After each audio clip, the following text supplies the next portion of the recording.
Hello classmates. Today we will talk about the depth of foundation. The foundation can determine the project cost to a certain extent, and foundations are generally buried underground.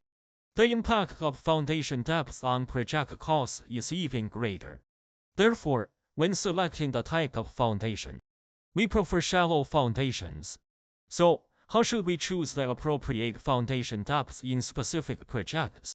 This is the issue we will explore in this section. The so-called foundation soil refers to, in architecture engineering, the soil layer that supports the building. So its essence is the soil layer. It is not a component of the building, but only the soil layer that bears the building load, including the bearing layer and the underlying layer. The foundation is located at the bottom of the building, buried underground, and directly acting on the soil layer. It is a component of a building that bears the load of the entire structure and transmits it to the foundation soil. As we know earlier, foundations are usually buried underground. So what does the burial depth of a foundation refer to? Where does the burial depth of the foundation start from? Building regulations stipulate that the burial depth of the foundation is the distance from the bottom of the foundation to the outward design ground. Based on the previous definition, we know that the foundation is a load-bearing component that bears all the loads of the building and transfers them to the foundation soil. So in this way, the foundation should be placed on the soil layer that can bear these loads sufficiently. We call this the bearing layer, which is the soil layer that directly supports the foundation. In fact, this soil layer is the foundation soil. The soil layer below the bearing layer is called the underlying layer. From here, we can draw a conclusion that choosing the burial depth of the foundation essentially means selecting the appropriate bearing layer for the foundation. Let's have a question next.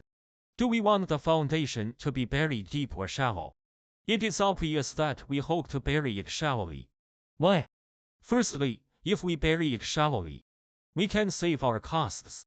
Secondly, if we bury it shallowly, the technical requirements will be lower, which is convenient for our construction.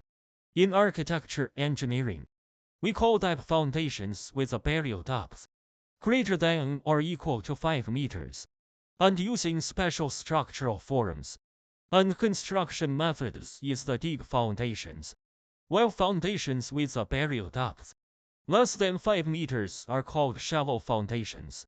Therefore, while ensuring the safety, stability, and durability of buildings, shallow foundations should be chosen as much as possible. But there are two requirements to note. The first is that the burial depth of the foundation should generally not be less than 0.5 m.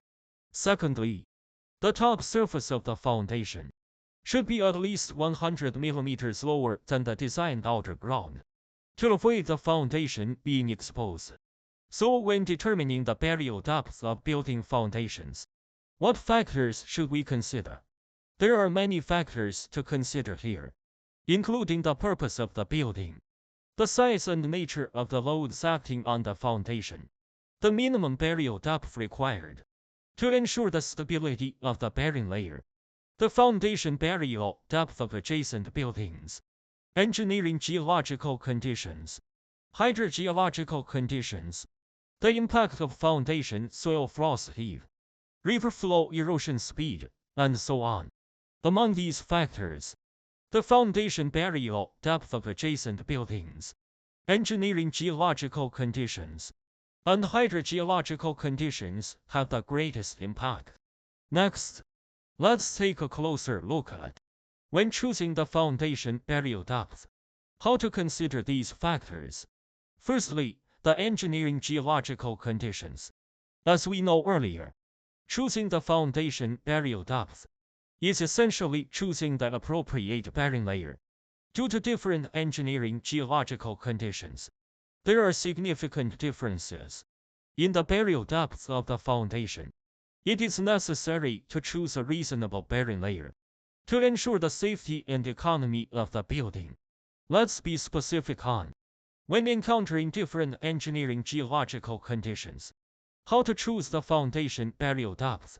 When the soil layer of our building is entirely composed of good soil, while meeting other conditions, we should try to bury it as shallowly as possible. When the building is built on deep soft soil, only low-rise buildings can be directly used. For high-rise and important buildings, the soil layer needs to be treated.